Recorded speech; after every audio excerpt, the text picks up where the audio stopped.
This will be the year that Britain sees the world and the world sees Britain.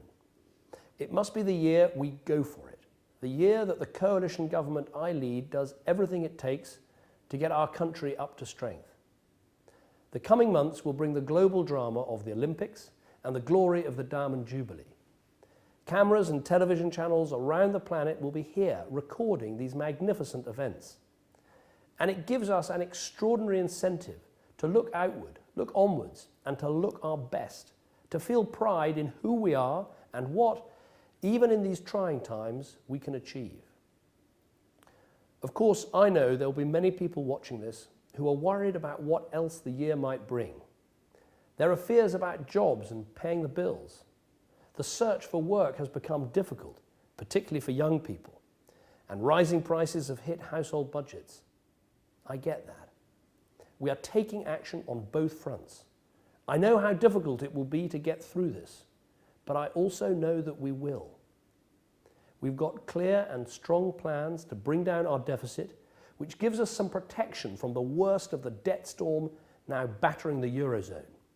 We've gained security for now, and because of that, we must be bold, confident, and decisive about building the future. I know how much needs to change. We've got to do more to bring our economy back to health.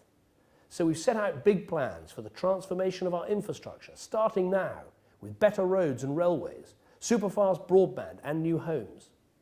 And while much of Europe's economy is struggling, other parts of the world are growing.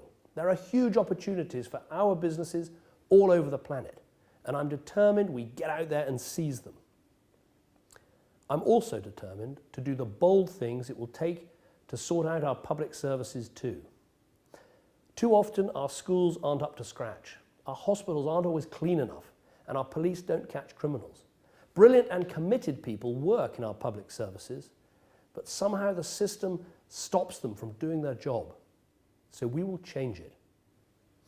And I will be bold too about working to cure the problems of our society.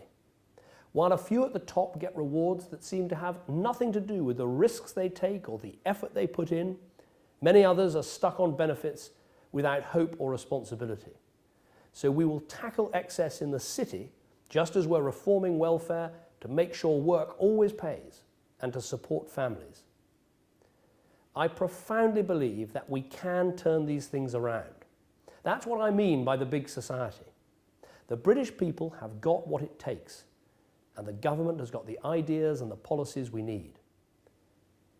As we welcome the world to the best Olympics ever, and as in the 60th year of her reign, we honour our Queen as the finest and most famous example of British dedication, British duty, British steadiness, British tradition, let us use these things as a mirror of ourselves too, a mirror of the nation. Resilient, realistic, intelligent, curious, enterprising, inventive, unswerving.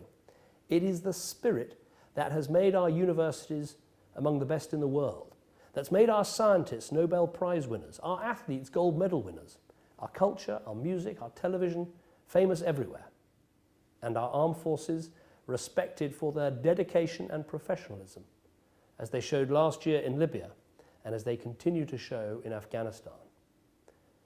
In every area of life, I believe we'll find success by being honest with ourselves about the problems and practical about what lies ahead.